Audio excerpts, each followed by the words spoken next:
Good morning, Milky Way. This is the Mass Effect Lorecast, and we're coming to you live with full biotic force from our Antifa-Rixon headquarters at Port Hanshan.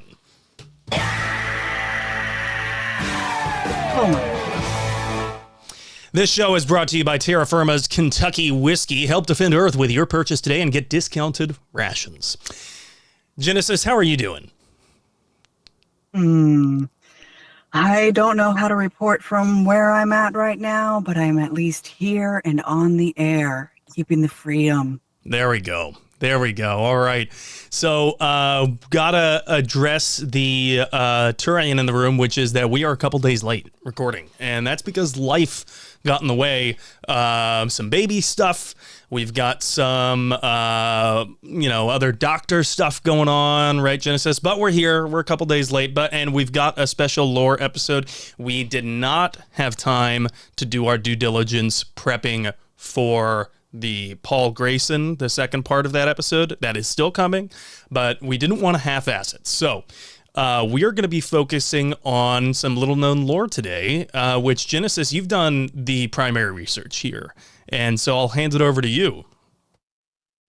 Yeah, so I know that we wanted to talk about Grayson, and that's definitely still going to happen, but what happens in the third book of the OG trilogy, like of the Mass Effect books, is really intense emotionally. And I've had a pretty emotionally intense week and kind of needed a little bit of lighthearted lore to go through with that.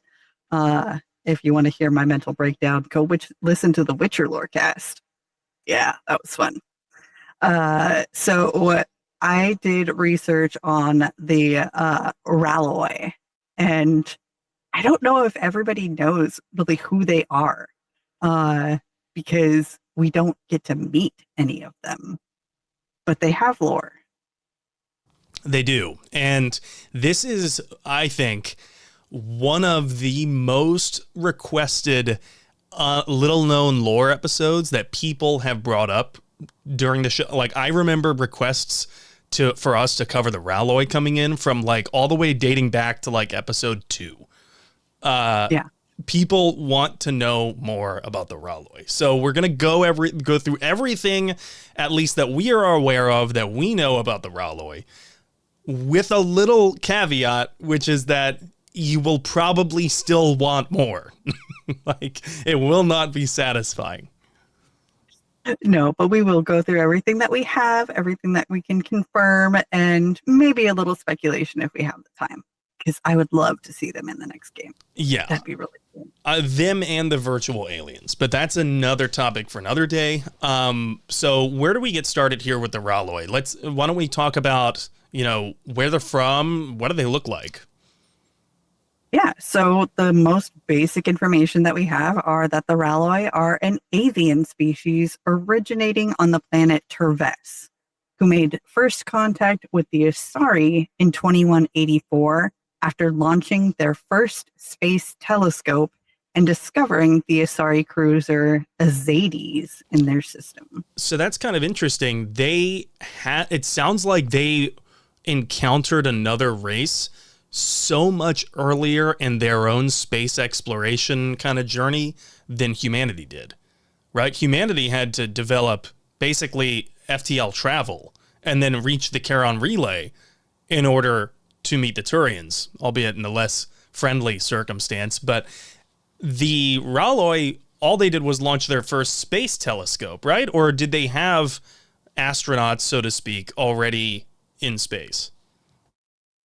I'm not sure if they already had astronauts in space yet, but we do know by a little bit more of their history that we'll get into that they might have been known by other species before the Asari. Whoa. Now, this is just, they discovered an Asari cruiser in their system when they launched their first space telescope. So do we know anything more about their homeworld, Terves?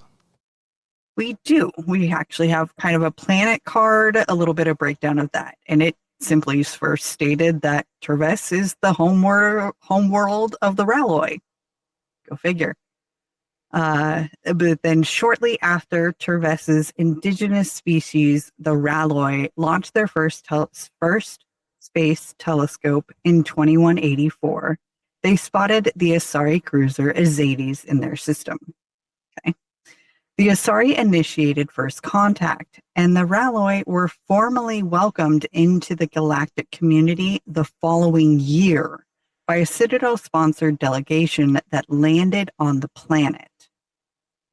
To protect the Raloi from possible contamination from diseases borne by other species, other ships were prohibited from landing during that time period. Okay, so let me jump in. There's a few things. Number one, we have someone in chat here. Alcatraz Prisoner 01 has a great point, and Alcatraz Prisoner says 2184. Oof, bad timing to be discovered, which is very true, especially because they're formally welcomed into the galactic community in 2185. So during the events of Mass Effect 2, right before Mass Effect 3. Yeah, the timing on this one is definitely interesting, and it comes into play. So I can't wait to talk about that portion of things. Yeah, and I also wanted to bring up, so it might be bad timing for them to be introduced, but of all the galactic races to first meet, I think they kind of lucked out that it was the Asari. Yes, especially because it's like Asari are not going to come out guns blazing. I do believe that that's definitely a Turian thing. But for them meeting the Asari first and being initiated through that level of contact, I think it was good for them. It was definitely good. It's kind of like the difference of like if you're comparing humanity's introduction to the galactic community versus the Ralois, it's like the difference of, have you ever started a new job and then like your first week there, you really click with someone that you're going to be working with, and you're like, okay, I'm like pretty excited about this job now. Yeah. Versus you start a new job and the first person you meet on your team is just a total dick like for no reason. Yes. I definitely have been in positions like that, or when, for me, it's more of like, I want to make all the new people coming into my job, because I've been there for 17 years now. I make sure that I'm one of the first people that they meet, and take them around the building, do like a really good introduction, and just the fact that I get along with so many people at work, show that this is the environment that we like. So I guess in this case, I am the Asari. Yeah, I guess you're the matriarch of your job. So that you're the matriarch of your office. So there you go. All right, so let's talk a little bit about what we know about their biology, which is not much. It's not. The Raloi are an avian in appearance and possess feathers, which is cool. We don't see feathers anywhere else. Bird person. That's what we're getting right now. They're avian in appearance and possess feathers, but I don't see any details here that like specifies that they're bipedal or that they're somewhat humanoid. Nope. In my head, it's kind of Big Bird. That's what I'm looking at. Incredible. I'm looking at Big Bird. Incredible. So they're avian. They have feathers, and it looks like their kind of like evolution was shaped by sickness. Yeah, because due to an outbreak of an alien flu virus among the Raloi during the ceremonies held to welcome them to the galactic community, the Raloi have to wear environmental suits while in contact with other alien species. Okay, so they're like Big Bird under a Quarian suit. Exactly. That is exactly what this is. Okay, do you think that their beaks would like cause the helmets of that environmental suit to be quite elongated? I think they would have to be, yeah. That's a very interesting shape. And, I don't know if it would be skin tight the way that it is on a Quarian, or if it would allow for additional movement, So maybe a little bit more Volus-y shape. Maybe it would be, yeah, because I can imagine if you're avian, that would imply the existence of wings, and we already know that they have feathers. So you wouldn't want something skin tight to ruffle your feathers, quite literally. And and then like constrict your wings. I can imagine that would not be very fun. So yeah, maybe it would be like a giant amorphic bag. Oh, walking around in trash bags on the Citadel. That sounds like a great introduction. Yeah, I don't know. I really want to see some concept art of the Raloi. In fact, I have that big Art of Mass Effect book that goes over the art of the original trilogy. I haven't read through every page, but I have not come across any depictions of the Raloi at all. No, I don't think that they are in there. I would have found that in my research if they were in the book. Right. I have the same book. Yeah, that's right. No. So, okay, so what happened before 2184 when the Asari found them? So prior to their official discovery by the Asari, apparently the Raloi have been known to the Elcor for far longer. The latter race have a mnemonic. That's a tongue twister word. A mnemonic. Happy Turians treat Raloi and Rachni to dinner. No, I don't know what that's a mnemonic for. What? Maybe it's happy Turians treat Raloi and Rachni to dinner. Like maybe the happy is preceding the phrase. I don't see a colon there, so maybe the happy is just part of it. But what in the world does that mean? Happy Turians treat Raloi and Rachni to dinner. It sounds like just a Mass Effectified version of some other idiom or phrase that might be in our own world. Yeah, I mean, a mnemonic is supposed to help you remember things. So, like, please excuse my dear Aunt Sally for PEMDAS of the parentheses exponents, a mathematical equation. So I don't know what mnemonic HTTRRD would be.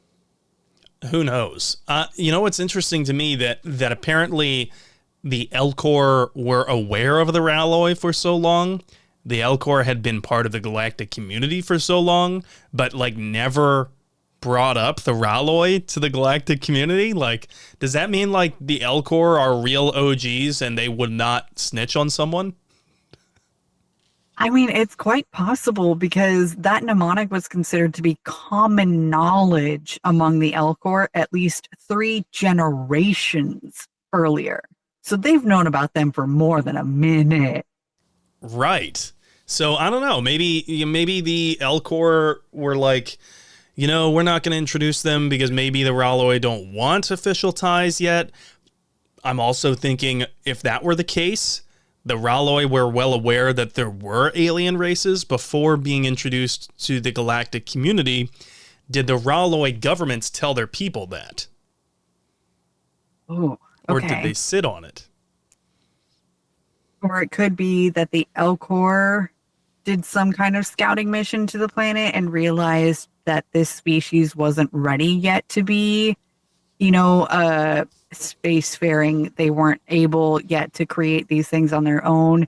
And instead of doing what other species have done in the past through uplifting and genetic modifications and things like that, decided to be like, okay, nope, we're going to pull out and just wait for them to do it on their own. How long do Elcor live? I forgot. I'm just going to look that up right now. I feel like they have a longer lifespan. Oh man, I knew this at one point. Oh man, that was you don't want that. Yeah, I can't find anything on the wiki just on a quick search about how long they live. That's interesting. So, depending on how long Elcor live, 3 generations could mean that at the time the Elcor discovered the Raloi, the state of the galaxy was not exactly peaceful. And depending on what the motivations were for the Elcor, I would venture to guess that they would see the Raloi as very vulnerable to another race. And so they might not want to spread the word about the Raloi because they were aware that they could not defend themselves. And the Elcor seem anything but imperial, so... Yeah. It also makes me wonder what the Asari were doing there. Were they just on their own scouting mission? Were they trying to find another planet? How did they discover it? And they just happened to be in space at the time that a telescope was launched? Or did they plan it? We know that the Asari have met other races, right? Like they sent a delegation to the Yog homeworld. And that didn't go too well. And we also know that the Asari send out like plenty of scientific teams for scientific expeditions. So maybe that was it. I guess we just don't have specific information about this Asari cruiser Azides, right? Because that would probably tell us what we needed to know. It sounds like their telescope that the Raloi launched in 2184 allowed them to see the Asari cruiser, but that the Asari initiated first contact. So I don't know. I guess maybe I'm getting tripped up on the details here, but I am still wondering about what Happy Turian Street Raloi and Rachni to dinner means. Maybe that means, like, don't piss off the Turians? Yeah, especially bringing in the Rachni. There's nobody that we know of in the galaxy who is friendly with the Rachni other than Shepard one time. So possibly twice.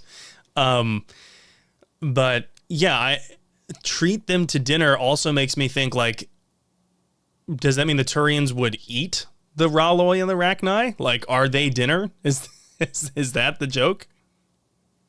Maybe. I feel like there's some kind of like joke to a real world phrase that we're just not getting here. And I would love to hear it in the comments if one of our listeners or viewers has an idea. Okay, so we also get a lot of lore, like the majority of lore that we know about the Raloi is actually from Cerberus Daily News, right? Yes. Because this is where we actually get the details about how they first were brought into the community is through the CDN. And we have those here. Now, this first one came out February 9th of 2010 and was titled Raloi Welcomed to Citadel Space. The Citadel Council welcomes the planet Terves to the galactic community today. The planet's sentient species, the Raloi, launched their first space telescope into orbit last year, which detected the presence of the Asari cruiser Azides. Tomorrow, visitors from all over the galaxy will land outside 6 cities on Terves, bearing welcome wishes and gifts for the Raloi. Tickets for the Oh, I wanted to jump in right here before we go further because I think we can infer something about Raloi anthropology here, which is that they do form cities. Not all of the races in Mass Effect form cities. The Vorcha don't. The Elcor are more tribal. They don't really form cities so much. So it is interesting that the Raloi are forming cities and have at least 6 of them on Terves. Yeah, and it sounds like that would lead me to think that there are way more than 6. These are just like 6 capitals, maybe something big and meaningful cities to the Raloi, and that's why they are landing there. I also like that it's going to be a whole bunch of different species all coming together to welcome them in, to be like, here's all of us all at once, come and meet us and greet us. I think that's interesting. What do you bring as a gift to a species you've never met before? Considering that it's the Raloi, I might bring like worms. Or like, I don't know, seed. Bird seed. Okay. Bird seed. Now, if you really wanted to go to this event, tickets for the council's sponsored ships have been sold out for months. And due to disease concerns, no other ships are legally allowed planetfall at that time. A comm buoy near the Terves will be dedicated to sending welcome messages to the planet for 20 galactic standard hours.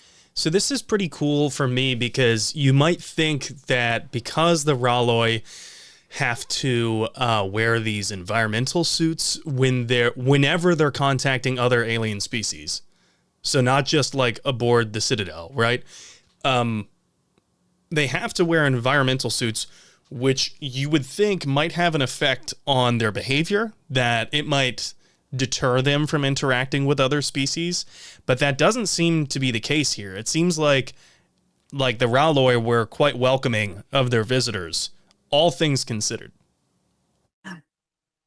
Yes. So at this point in the storyline, they don't have to wear enviro-suits because they don't know about the diseases. It's just that the council wants to prevent disease by limiting the amount of people. Okay, gotcha. I was getting ahead of myself there. All right. So we have the rest of this story arc that goes through Cerberus Daily News. However, we do have to jump to the mid-break, where I believe you have a pop quiz sound effect voice line for me. All right. Let's go over to the mid-break, and we'll be right back. We have beef, we have bacon, we have beer. The foods of my people. Young men have funny ideas of what Asari are like. I blame the extranet and computer games. Rex? Shepard? Grunt? Shepard. Rex? Grunt? All right, here we are in the middle of the show where we read out your 5-star reviews on Apple Podcasts. We also pick some comments from our most recent Spotify episodes. But Jennasis, we have a new 5-star review on Apple Podcasts coming to us from Canada. So do you want to go ahead and read this one out? Yeah, from MetaQuick, my go-to podcast. I'm going to be honest, I fell in love with Mass Effect before, but I fell even harder after listening to the podcast. I recommend this lorecast to everyone in the Citadel. I should go. Commander Shepard. That's awesome. Well, thank you, Mayday Quick. Very much appreciated. Like we've said plenty of times before, word of mouth is probably the most valuable gift that you could give us. So tell all your friends. And we also have our Tier 5 patrons to shout out. Butts! Unfortunate Benefactor, William, Superfly 440, Red Trabot, Lieutenant Tocino Kirasi, and Ed Boy. And with that, Jennasis, give me your best shot. What do you got for me? Explain this voice line. Okay, so it's not my best shot. It's not a hard one that I don't think so. But the fact that I brought this line up in conversation and you didn't know it was like, okay, I'm not going to explain it, and we are going to use it as a sound effect. All right, F it. We'll do it live. Here we go. The file name that she sent me just is called Massage Wands. So I can't wait to hear this one. Here we go. Do you know who Kay Sanders is? She has great taste in adjustable massage wands. Oh, wow. All right. Samantha Trainer with the spicy take on Kaylee Sanders. Probably details we did not need to know. Clearly this is in Mass Effect 3. Otherwise we wouldn't get Trainer. I'm going to guess it's sometime around the Grissom Academy mission because that's where we actually meet Kaylee Sanders, but I might be wrong. Maybe, you know what? It's from the Citadel DLC, isn't it? Okay. Yep. Okay. Yes. It's from the Citadel DLC, but let me try and get a little bit more specific. Is it from the part where Shepard is separated from the rest of the crew right after the attack on the sushi restaurant, and there's a bunch of chatter going over the comms? That is a great guess, but no. Okay. All right. I give up then. I'll just say that I did not get this one. I got like some of it, but we don't do partial credits. So what? You got a majority of it. The fact that you got, I mean, the Samantha Trainer in Mass Effect 3, that was the softball part. The other part is the fact that she is in the hot tub in Anderson's apartment. Oh, As wow. so this scene plays out so differently, femshep versus broshep, because in the game, Samantha Trainer is lesbian and will not interact all that well with a broshep, and makes him stand outside of his own bathroom while she luxuriates in the hot tub, and starts going through the bags that are located around the hot tub and finds Kaylee Saunders' overnight bag with loofah and massage oils and a massage wand. Okay, so for anyone who read the books but somehow did not play the Citadel DLC, you might have been kind of left up in the air about whether or not Kaylee Sanders and Anderson ever really did hook up. I think this is like unrefutable evidence, or irrefutable evidence rather, that they got it on. Oh yeah, for sure they did. And used some toys, apparently. Apparently. And I would also like to point out that the whole reason this line was brought up in conversation was talking about Kaylee Sanders, not about anything else. Yeah, thank you for the clarification there. All right. Well, that was a hell of a sound clip. Let's get back to the rest of the show. After time adrift among open stars, along tides of light and through shoals of dust, I will return to where I began. Solarian reproduction different, very little sex drive. If intended to try human, would try you. Ow, my pancreas. All right, here we are back in the second half of the show, and Jennasis, we were talking about all the different races that were welcoming in the Raloi, and I gotta be honest, when I was considering all the races of the Milky Way, especially at least the ones that are involved in the galactic community, I could not imagine that the Krogan would have a particularly good first impression. Why not? They are very happy to meet new species. But it's like inviting your drunk uncle to a person, you know, like it's like inviting your drunk uncle to a business happy hour. You're constantly on edge about what they might do or say. Okay, yes, that is true. And that is kind of what happens here.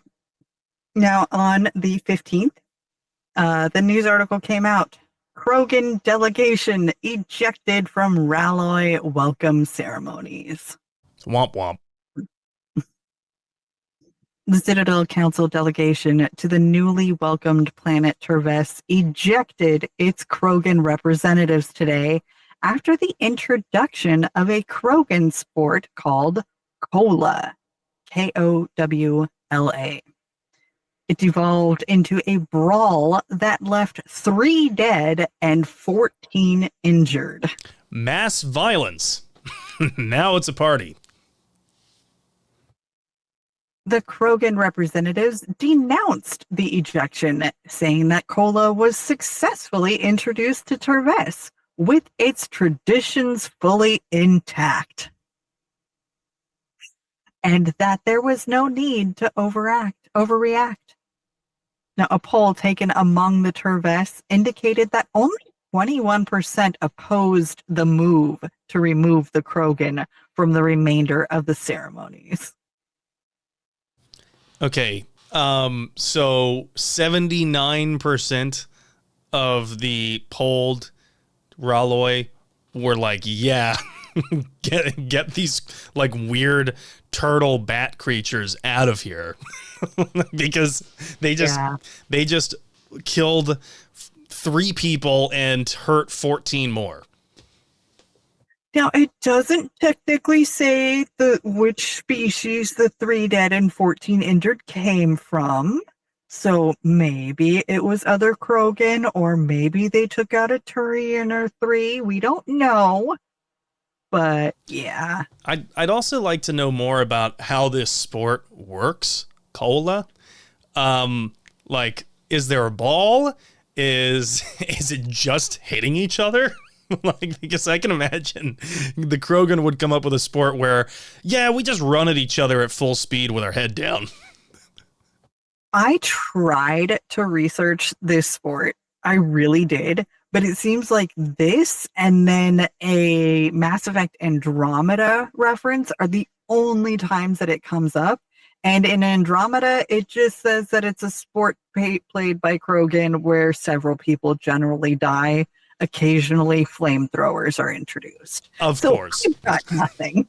Flamethrowers. Right.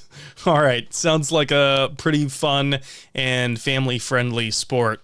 I am, for one, not at all surprised that the Krogan would not understand that, hey, this new species we're meeting is not as fond of violence as we are. Exactly. And especially with avians. Avians are flight. They fly. They're birds. They have really hollow bones. So that way there's no real bone density to them. So that way it's easier to fly because you don't weigh as much. And so I bet you if any Krogan tried to physically get into an argument with them, they would crumble and crush pretty easily. Right. So not everything was going swimmingly with the welcome ceremonies. So that took place on Terves. That was on the Raloi homeworld. I'm guessing the Raloi sent a delegation over in exchange to the Citadel? Absolutely. On the 18th, we have that the Raloi delegation sent to the Citadel. Now that the celebrations on the planet Terves have ended, a Raloi delegation has been sent to the Citadel for a 3-month stay. The delegation will be educated in intergalactic law, history, alien biology and culture, and the rudiments of Mass Effect physics. Whoa, okay, so that's huge, because that means that basically the galactic community is coming together to collectively advance the Raloi's science like hundreds of years. Yeah, because these people have just launched their first telescope into space. And now we have aliens on their planet, and we are bringing them into the Citadel, which is huge. That is huge. So this is like a pretty huge gesture of goodwill from the Citadel space races toward the Raloi. Not only are they giving them all these benefits of Mass Effect physics, which, by the way, are also kind of the foundation of most weaponry in Mass Effect, so it could come back to bite them. The races of the Citadel space seem to be pretty confident that the Raloi can be trusted with this knowledge, as well as the knowledge of intergalactic law, history, alien biology, and culture as well. So it's kind of like, it feels like a starter pack to like, here's what you need to basically interact with everyone. Mm-hmm. But like the premium starter packet, that's like $9.99 versus the 99-cent one. Yeah, right. I mean, how would you feel if you were a human being on the Citadel and you were watching the welcome that the Raloi got as opposed to the welcome that the human beings got? I'm willing to bet bottom dollar that unless it has already been written and I haven't seen it anywhere in the Mass Effect lore, that there will be some kind of reference to Cerberus using this, the disparity in how the Raloi were welcomed versus how humanity was quote unquote welcomed, and they'll use it for recruitment material for propaganda purposes. Ooh, I like that, because definitely I could see that playing in and fitting into the lore that we have. And how fast are they going to get a seat on the council? That's also going to be a key factor. Right. Yeah, they'll probably come up with some new like slurs for the Raloi centered around birds. Like, look at these egg layers. Do you think these egg layers deserve a seat this quickly? And then like, I could totally see human supremacists advocating to like close the door behind them after they took the ladder up, you know? And that would be ironic if they went that route, because then like the Elcor and the Volus would be like, dude, shut the hell up. Right? Oh, okay. So we've talked about how the fact that there has been the environmental suits that they need to wear, and this here is the reason why.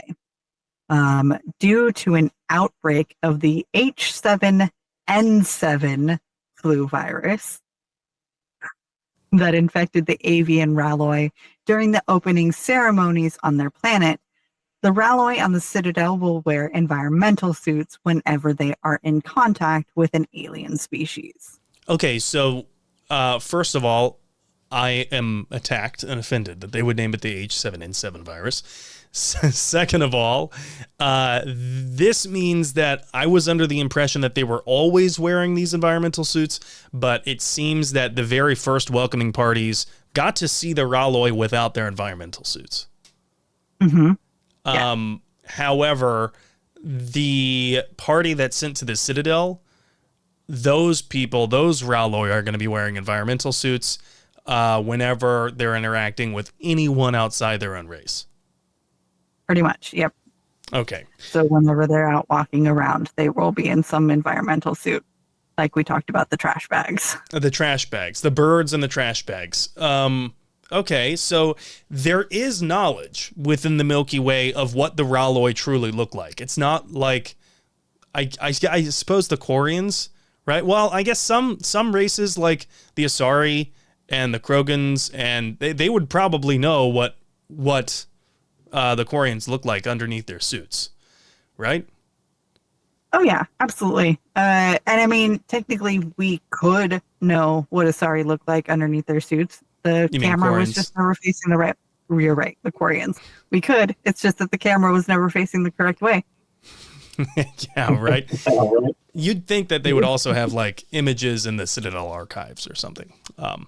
So yeah, that is, come to think of it, it's kind of weird that like Liara or someone with like, the knowledge to know, or Rex, like no one brought up like the Quarian's appearance, right? I feel like it would have been a great elevator conversation between Garrus and Tally. I love their dynamic when talking about their culture's histories in Mass Effect 1. It's pretty funny. Yeah. Speaking of alien appearances, I remember you brought up Garrus, and I just remembered during the Turian episode so long ago, I discovered that they have trace amounts of thulium in their carapace, which when exposed to ultraviolet light glows in the dark. So it would be awesome to bring a Turian to like a rave on Earth. Yes.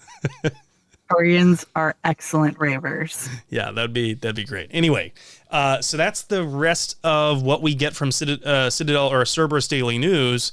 But we hear about the Raloi again in Mass Effect 3. We do. And this is where everything kind of comes together. Because in Mass Effect 3, they withdraw from the galaxy. In 2186, during the Reaper invasion, the Raloi delegations withdraw from the Citadel. Now, unwilling and unable to fight the Reapers, the Raloi decided to isolate themselves on Terves and destroy any satellites and observation equipment in orbit around their planet. And they hope that the Reapers will see them as a pre-spaceflight civilization and spare their planet. Honestly, not a terrible idea. I can see why Raloi leadership might think this way, because they literally just got introduced to the galactic community.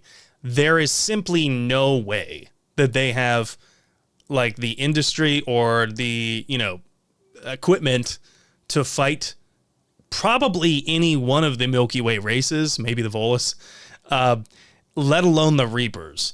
And so with such an overwhelming threat, and they just got to the party, I don't blame them for kind of like going walls up. However, they should know that the Citadel is going to have records of having met them. Yes. But I could also see, and I think maybe this is just me knowing how the game goes, that they would pass over them, that the Reapers would not see them as the next. I think that they would be saved for the next cycle, the way that humans were back during the Prothean cycle. There's a key difference, though, because humans during the Prothean cycle had not even gotten close to spaceflight. And technically, the Raloi now have the secrets of Mass Effect physics, which could very well change the evolution path that the Reapers have so meticulously designed for each cycle. But only if the Reapers find out about it. Right. You and know? we do know that the Reapers are not flawless. They do miss some things like those scientists on Ilos, the Prothean scientists on Ilos. Among other things, yeah, they do miss some things. They're not flawless. So, yeah, maybe it's a sound plan. Honestly, it just kind of seems like it's like a crappy plan, but it's their best option. It really is, because they don't have the things to fight back with. They just can't. Where we learn that information from is after regain access to the Spectre office on the Citadel. And this is where we get this data entry is from the Spectre office. In an apparent bid for self-preservation, the entire Raloi delegation has left the Citadel. In parting, Representative Akira Arika said, "We have no wish to battle those who have yet to wrong us, nor have we the capability." The Okay. Raloi plan. Okay. No, sorry. I just wanted to jump in yet. We have no wish to battle those who have yet to wrong us. What? Like, dude, you've been told about the Reapers and you think that they have yet to wrong you? Yeah, I'm in the crowd of like, you hurt one of us, you hurt all of us. And so, especially if it's part of a community that I want to become a part of. And so if I want to be a part of the galactic community and the humans were majorly attacked on Earth, the other home planets are also being simultaneously attacked, and they have attacked the Citadel in the past. Yeah, they've wronged you too. And also that they would have been presumably informed that the Reapers destroy every sentient race that's spacefaring.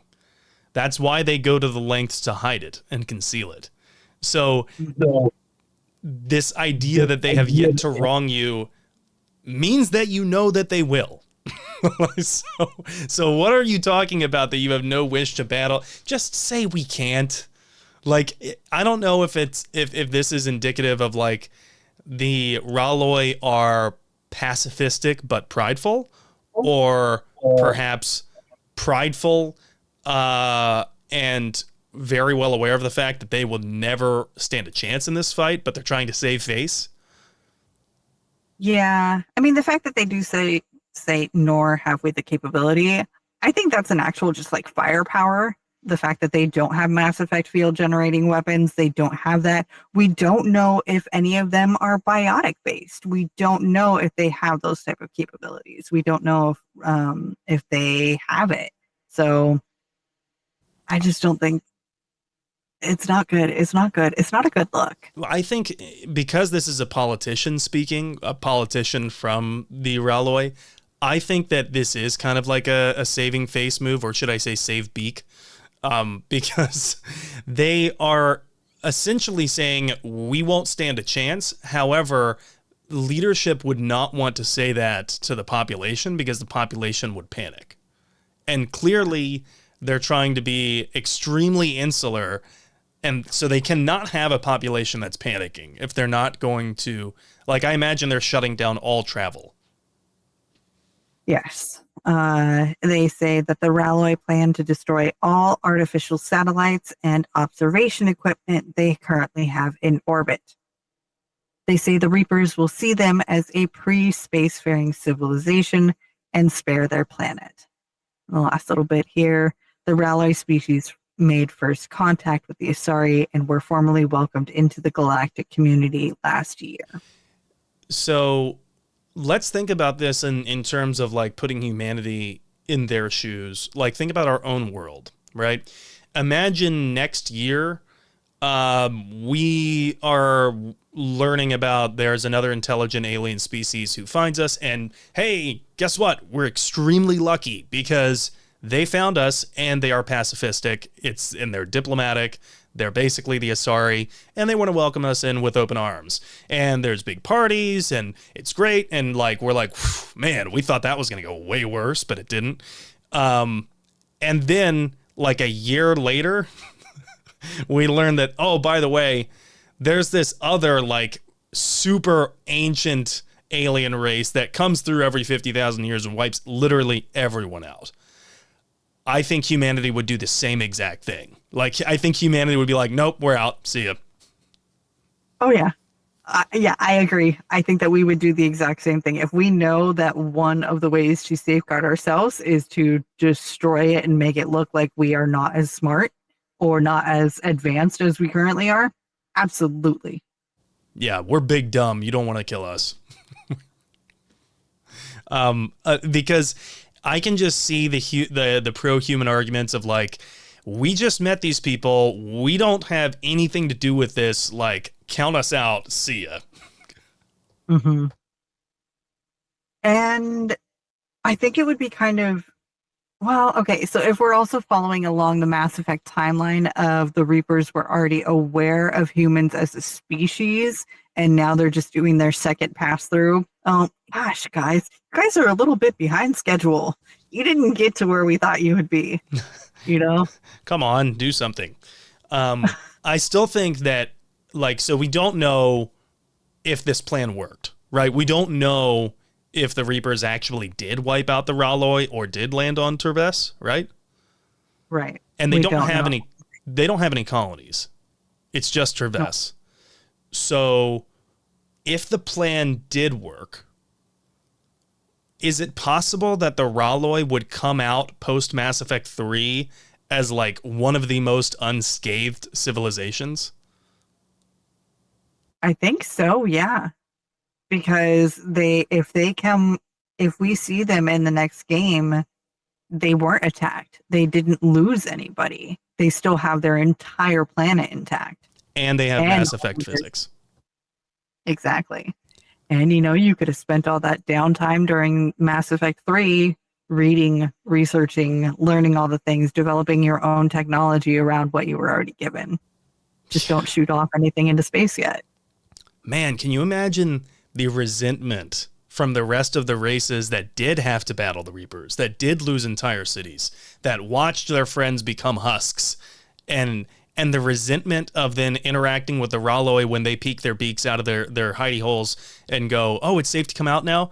Hey, well, you know, like, they seem like a pretty nice species on average, so it seems like maybe they would volunteer to, like, help rebuild and be like, look, we've got these ships that we've been working on, we still have Mass Effect physics, we'll help how we can. But can you imagine the resentment from, like, the Turians and the Krogan and the humans being like, where were you when, you know, Palaven fell? Where were you when this happened?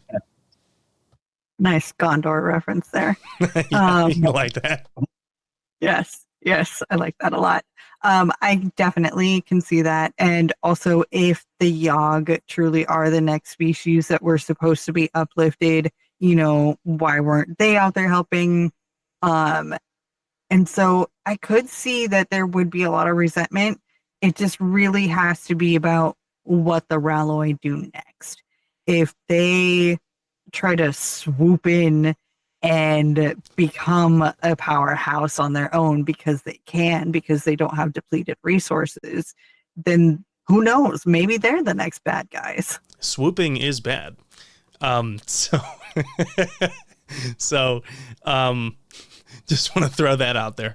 But that would be a pretty ambitious move from a species that, like, thus far has not seemed that ambitious and has seemed rather pacifistic. The other alternative is that we get to the next Mass Effect, which is presumably a sequel, and we learn that the Raloi have just been obliterated. They're gone. Like, the plan didn't work, and the Reapers killed them all. Yeah, that is also a major possibility. Or maybe a few survived. You know, like, not many. Yeah, less than the Drell population. that could also be, if they decide that Traves was attacked and destroyed, it would just be, we don't want another alien species that has to be in an environmental suit the whole time. We don't want that to be there. But I think it would be really pretty to bring somebody feathered into the galaxy. Yeah. Diversification. Yeah, I also want to see different kind of aliens, right? Like, I think as long as we have like the same races that we've already seen, I think we're good with like the bipedal humanoid form races. Like art wise, I would like to see more weird shit. You know what I mean? I want to see the bird people who have actual wings. I want to see more people like the walking gorilla tanks of the Elcor, or I want to see more things that are alien. That'd be cool. Yeah. I think that the Yogg is definitely going to be, it'll be interesting because, I don't know if they always walk upright. They have the capability of being on all fours. So there's that. But still kind of, other than their faces, their bodies still look kind of normal. Very gorilla-like also. Very much middle-aged dad who hangs out at the sports bar a lot. Yeah, I'll have the 18 wings. They got that kind of beer gut going on. And that attitude as well. Definitely from Texas. They would eat the bird wings of the Raloi. Yeah, so let's hope the Raloi do not try to make contact with the Yogg. That would not go well. Agreed. Yeah. All right. Well, I think that's all we got for this week. Jennasis, thank you for doing the heavy lifting for the prep on this one. This has been a really fun episode to talk about. I only wish we had more lore behind the Raloi. We always want more lore. Like that's what we crave, is more lore. And hopefully we do get it in the next game, or even like a little comic, a little something. Let us know what's going on with the bird boys. Yes. Bird person. All right. Oh, and that's the other point that we forgot to mention. We don't learn anything about how many genders there are in Raloi biology. Like, how it's an ongoing joke with the Volus, the Volus gender differentiation that we don't get any. Anyway, we don't have any inkling about whether or not the Raloi are monogendered like the Asari, or dual gendered, or however many genders there might be of Raloi. We don't know. We don't know anything about how they reproduce. We don't know diddly crap. All right. Well, with that, I think we're going to head out, but everyone can tune in next week. We should have the Paul Grayson Part 2 episode where we cover Paul Grayson's appearance and the finale of his arc in Mass Effect Redemption. But until next time, Spectres, we should go.